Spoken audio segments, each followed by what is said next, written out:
Comedy உலகின் கைப்புள்ளையாக உச்சத்தில் இருந்த வடிவேலு எந்த அரசியல் சாயத்தை பூசிக்கொள்ளாமல் ரசிகர்கள் அனைவரையும் சிரிக்க வைத்துக் கொண்டிருந்தார்.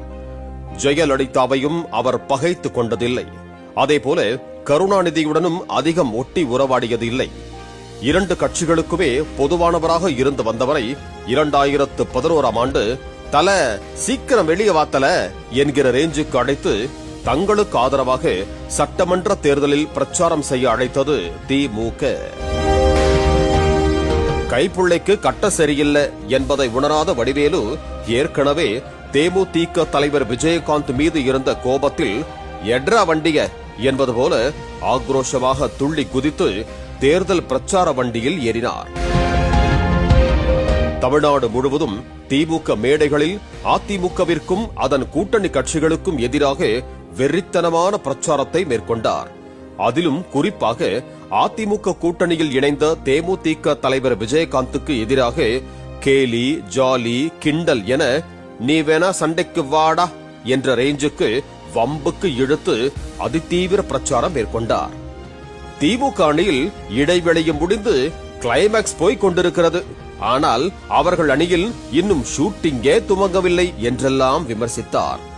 விஜயகாந்தை எதிர்த்து போட்டியிடுவீர்களா என அப்போது ஊடகங்கள் எழுப்பிய கேள்விக்கு அவர் எந்த தொகுதியில் போட்டியிடப் போகிறார் என்பதை முதலில் அறிவிக்கட்டும், அதன் பிறகு எனது முடிவை சொல்கிறேன் என கெத்தாக கூறினார்.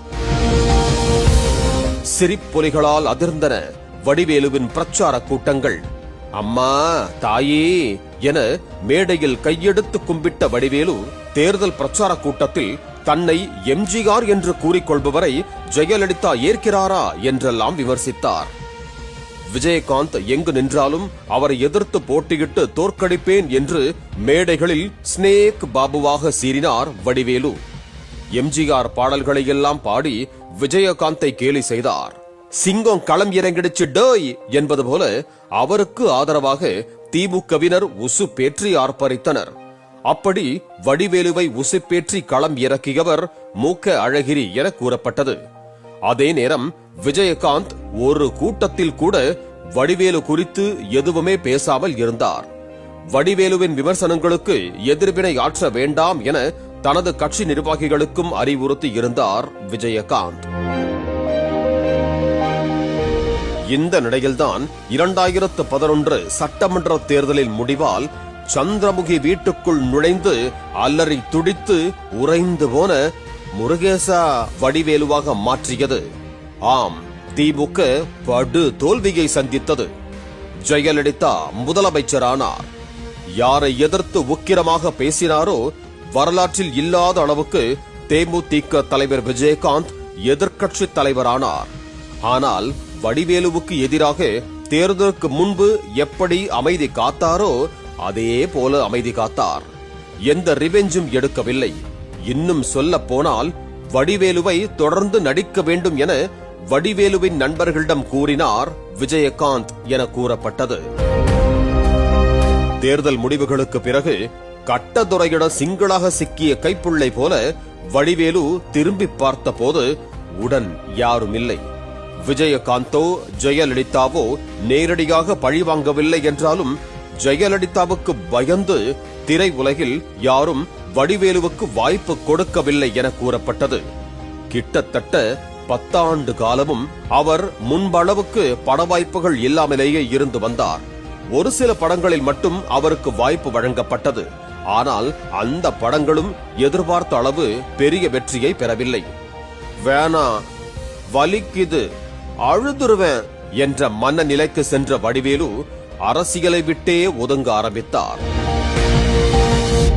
இந்த நிலையில்தான் பல ஆண்டுகள் அரசியல் குறித்து வாய் திறக்காமல் இருந்த வடிவேலு தற்போது மீண்டும் திமுக ஆட்சிக்கு வந்ததும் அரசியல் குறித்தும் திமுக மற்றும் கருணாநிதி குறித்தும் அதிகம் பேச தொடங்கியுள்ளார். அதிலும் மாமன்னன் படத்தில் துணை முதலமைச்சர் உதயநிதியுடன் இணைந்து நடித்த பிறகு திமுகவுடன் அவரது நெருக்கம் மீண்டும் புதுப்பிக்கப்பட்டிருக்கிறது. கருணாநிதி சமாதிக்கு சென்று சுற்றி பார்த்த அவர் இது சமாதி இல்ல சன்னதி என்று பெருமிதப்பட்டார். இதனைத் தொடர்ந்துதான் சென்னையில் நடைபெற்ற முதலமைச்சர் ஸ்டாலின் பிறந்தநாள் கொண்டாட்ட நிகழ்ச்சியில் கலந்து கொண்டு வருகின்ற 2026ஆம் ஆண்டு சட்டமன்ற தேர்தலில் முதலமைச்சர் ஸ்டாலின் தலைமையில் திமுக 200 தொகுதிகளுக்கு மேல் கைப்பற்றி மீண்டும் ஆட்சியை பிடிக்கும் என பேசினார் வடிவேலு. இதன் தொடர்ச்சியாக சென்னை மண்ணடியில் நடைபெற்ற துணை முதலமைச்சர் உதயநிதியின் பிறந்தநாள் கொண்டாட்ட மேடையிலும் தோன்றி திமுகவுக்கு ஆதரவாக பேசினார். அப்படி பேசும்போது 2026இல் தமிழக முதலமைச்சர்தான் மீண்டும் முதலமைச்சர் என்பதில் மாற்று கருத்து இல்லை. எங்கு பார்த்தாலும் திமுக நிறம்தான். 200 நிச்சயம், அதற்கு மேல் லட்சியம். உதயநிதி சுறுசுறுப்பான எறும்பு போல எப்போதும் இருப்பார். அவன் போடும் சண்டையெல்லாம் நமக்கு சாதகமாகத்தான் உள்ளது. எல்லாம் உடையது. நம் கூட்டணியை உடைக்க முடியாது. இது இப்படியே தான் இருக்கும், மாறாது. 2026 தேர்தல் என்ற போரில் வெற்றி பெற்று முதல் பரிசை பெற வேண்டும் என்று பேசியவர், உண்டு உண்டு என்று நம்பி காலை எடு, இங்கு உன்னை விட்டால் பூமி ஏது கவலை வீடு என்ற எம்ஜிஆர் பாடலை பாடினார். 2026ல நம்ம ஐயா மாண்புமிகு தமிழக முதலமைச்சர் தான் திருப்பி முதலமைச்சர் 100% உண்மை. இதுக்கு மாற்ற கருத்து இல்ல. 200 நிச்சயம், 200க்கு மேல வர்றது நம்ம லட்சியம். 2026ல தமிழக முதலமைச்சர் வரப்போறது ஐயா மாண்புமிகு ஸ்டாலின் ஐயா, ஐயா துணை முதலமைச்சர் ஐயா. இதேதான் அது எதுவும் மாறாது. அவன் போடுற சண்டை பூரா நம்மளுக்கு சாதகமாக தான் இருக்கும். பூரா உடையுது, எல்லா பக்கமும் உடையுதுன்னு வருங்குது, எல்லாம் வைக்குது. இங்கே உடைக்க முடியாம அலையிறாங்க. அது நம்ம ஜெயிச்சுக்கிட்டா உடைக்க முடியாது. இது பெரிய கோட்டை. அது உண்டு உண்டு என்று நம்பிக்கை ஏடு, இங்கு உன்னை விட்டால் பூமி ஏது கவலை வீடு. மேலும் கேட்பதற்கெல்லாம் பதில் சொல்ல மாட்டார். 10 கேள்வி கேட்டால் கடைசியாக கருணாநிதி போல் பதில் சொல்வார். மக்களோடு மக்களாக பணி செய்யத்தான் இங்கு ஆளில்லாமல் உள்ளது. பயம் என்பதே திமுகவினருக்கு கிடையாது. அதில் நானும் ஒரு ஓரத்தில் இருக்கிறேன், சேர்த்துக் கொள்ளுங்கள் என்றும் பேசினார். இதனால் 2026 சட்டமன்ற தேர்தலில் வடிவேலு திமுக சார்பாக பிரச்சாரத்தில் களம் இறங்க போகிறார் என்கிற எதிர்பார்ப்பு அதிகரித்திருக்கிறது. இந்த நிலையில் 2011 தேர்தலில் தேமுதிக தலைவர் விஜயகாந்தை எதிர்த்து பிரச்சாரம் செய்தது போல தவேக தலைவர் விஜயையும் எதிர்த்து பிரச்சாரத்தில் களம் இறக்கப்படவிருக்கிறார் எனவும் கூறப்படுகிறது.